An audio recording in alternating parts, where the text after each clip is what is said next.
प्रिय छात्र और छात्राओं, हिंदी साहित्य की ऑनलाइन कक्षा में आपका बहुत बहुत स्वागत है। मैं डॉक्टर मीना गौतम आज आपकी बीए द्वितीय वर्ष की कक्षा ले रही हूँ।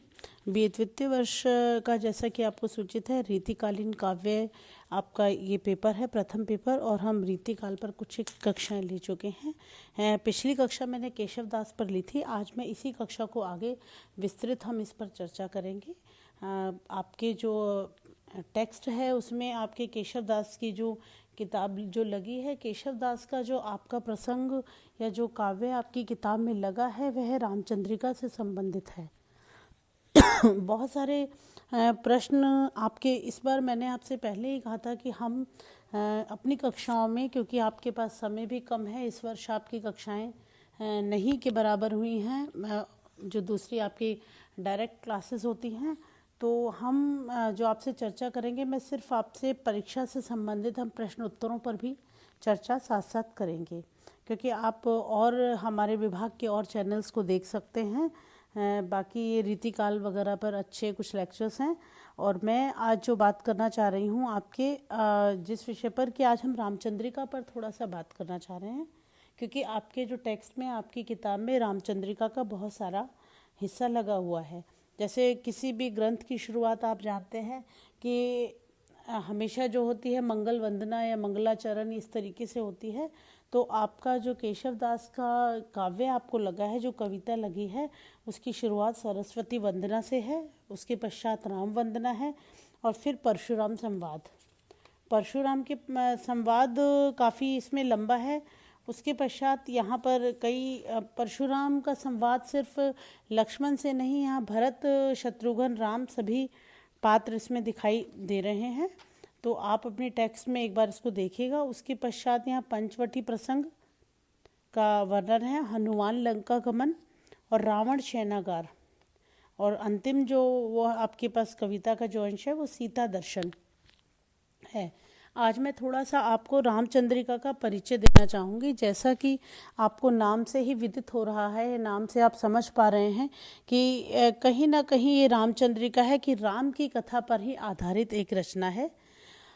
और मैं चूँकि बात कर चुकी हूँ कि केशव जो कवि हैं रीतिकाल के एक बहुत अच्छे आचार्य और कवि, दोनों ही रूपों में इनकी ये स्थापित आचार्य और कवि के रूप में हमारे सामने आते हैं। और ये जो रामचंद्रिका है, इसमें राम कथा का बहुत एक मतलब पूरा सुसंबंध जिसको कहा जाएगा वर्णन किया है। और रामचंद्रिका, जैसा कि मैंने पिछली कक्षा में बताया कि जितना भी एक रीतिकाल का ज़्यादातर जो काव्य है वो मुक्त छंद, ये मुक्तक कविता के रूप में हमारे सामने आता है। चाहे सविये रचे गए हों, दोहे रचे गए हों, कवित्त रचे गए हों, लेकिन रामचंद्रिका एक आपके सामने जो हमें मिलती है ये प्रबंध काव्य के रूप में है। और कुछ एक विद्वान इसको महाकाव्य के रूप में भी स्थापित करते हैं। और यह प्रबंध काव्य है, और इसकी में प्रबंधात्मकता के साथ साथ महाकाव्य के गुण मिल जाते हैं। संस्कृत काव्य शास्त्र में जब कहते हैं कि महाकाव्य और प्रबंध काव्य को पर्याय की तरह ही माना जाता है। और अब हम इसकी प्रबंधात्मकता पर थोड़ी सी बात करेंगे, क्योंकि इस रामचंद्रिका का जो स्वरूप हमारे सामने आता है महाकाव्य, ये प्रबंध काव्य के स्वरूप में ही आता है। क्योंकि जब आप प्रबंध काव्यों की विशेषताएं देखते हैं या हम प्रबंध काव्यों की विशेषताओं पर जो बात करते हैं, वो सारी विशेषताएं इसके अंदर मिलती हैं। उदाहरण के लिए जैसे आप समझते हैं कि कोई भी प्रबंध काव्य का जो हमारा कथा होता है, जो कथा वाला कथ्य जो होता है, वो ऐतिहासिक या अति प्रसिद्ध घटना पर हम चित्रित करते हैं। शुरुआत हम मतलब मंगलाचरण से करते हैं, और दूसरा कि इसमें जो नायक होना चाहिए वो धीरोदात्त होना चाहिए, या किसी प्रख्यात वंशी राजाओं के चरित्र का उद्घाटन होना चाहिए। सारी जो विशेषताएं आप स्कूल में भी पढ़ते आए हैं, वो सारी चीज़ें देखते हैं, वो सारी की सारी जो इसमें विशेषताएं हैं वो इसमें दिखाई देती हैं। रामचंद्रिका में इस प्रकार के मतलब प्रबंधात्मकता का निर्वाह किया गया है महाकाव्य का इसकी। और दूसरा जो कथा है वो सर्गों में, निश्चित रूप से सर्गों में विभाजित होनी चाहिए। तो रामचंद्रिका के अंदर सारे के सारे इन तत्वों को दिखाया गया है, क्योंकि इसकी कथा वस्तु आप देखते हैं ऐतिहासिक है, बहुत प्रसिद्ध है। नायक जो राजा राम हैं, धीरोदात्त हैं, विष्णु के अवतार माने जाते हैं, चारों पुरुषार्थों में कि जिनमें जो मुख्य उद्देश्य माना जाता है, प्रतिपाद्य जो पूरा माना जाता है, उसमें श्री राम को धर्म अर्थ काम इन तीनों फलों की प्राप्ति होती है। और अंतिम पुरुषार्थ मोक्ष की बात जब हम करते हैं, इन चारों पुरुषार्थ में से किसी एक पुरुषार्थ के उद्देश्य के लिए प्रबंध काव्य रचा जाता है। और कथा के जो नायक हैं राम तो स्वयं ही मोक्षदाता के रूप में स्थापित एक व्यक्तित्व हैं। रामचंद्रिका में और बहुत सारी चीज़ें हैं जो आप पढ़ते रहते हैं कि जैसे हम कहते हैं कि नगर, ऋतु वर्णन और सूर्य चंद्र उद्यान जल क्रीड़ा, इस तरह की वर्णन होने चाहिए। ये सारी की सारी चीज़ें आपको रामचंद्रिका में दिखती हैं।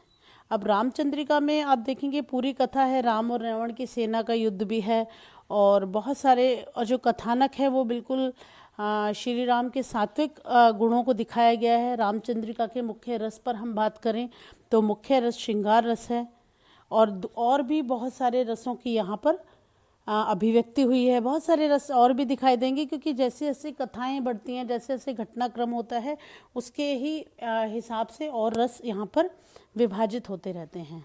और दूसरा कि इसमें प्रबंध काव्य का एक प्रमुख तत्व होता है कथा संगठन। कथा संगठन किस प्रकार आपने कथा संगठित है या इधर उधर बिछलती हुई कथा है, ऐसा कुछ नहीं है। इस कृति में कथा संगठन जैसा जो तत्व है इसका पूर्ण निर्वाह हुआ है।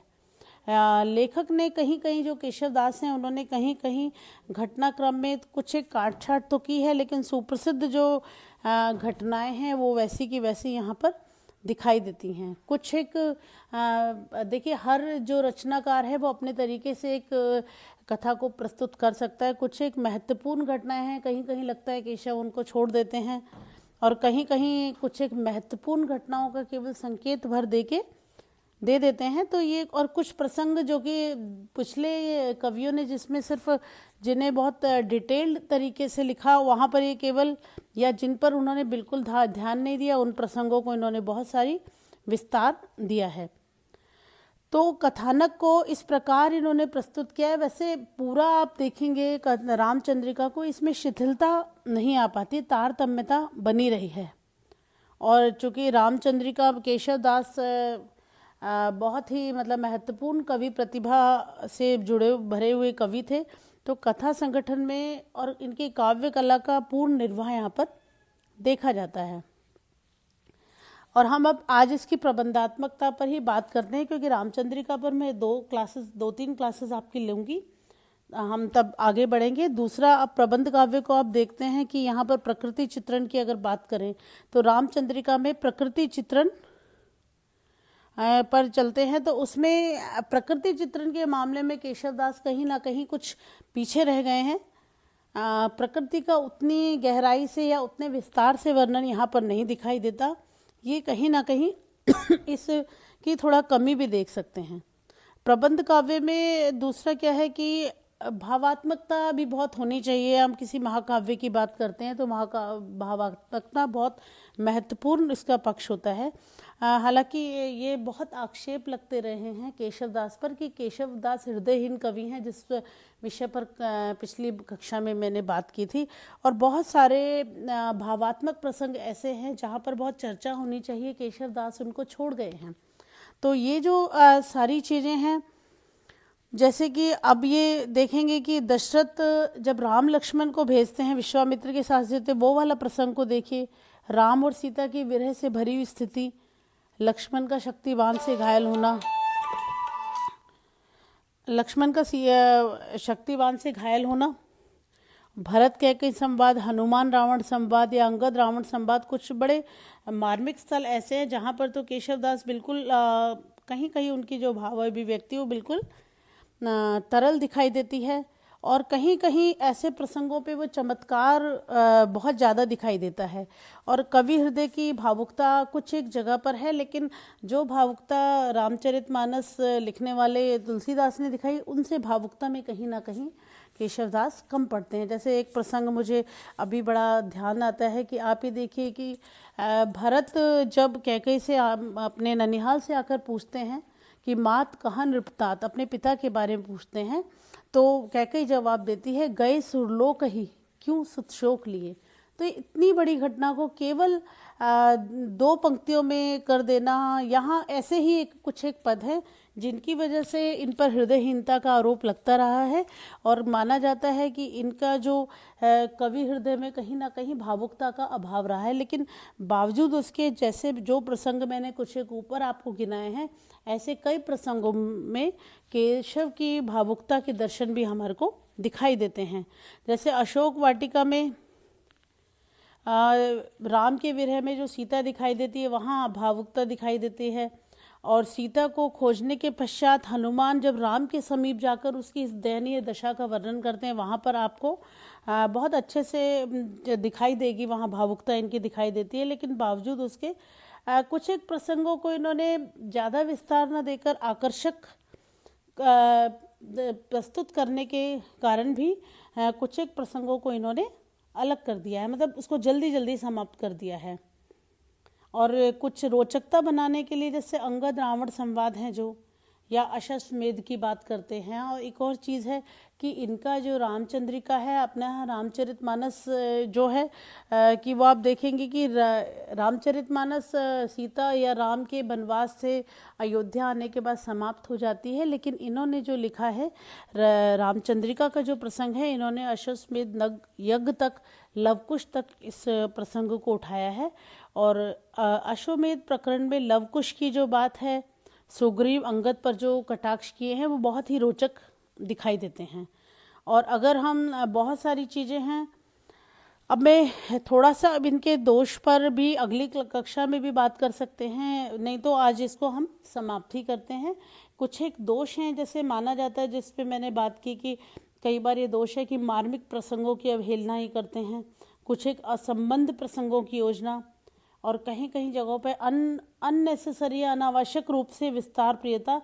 ये तीन दोष इनके जो बड़े अलग हैं, जिसकी वजह से इनको मतलब कभी कभी रामचंद्रिका जो इन्होंने लिखी है, उस पर इन दोषों की वजह से इसकी प्रसिद्धि को कभी कभी लोग प्रश्न इस पर करते हैं।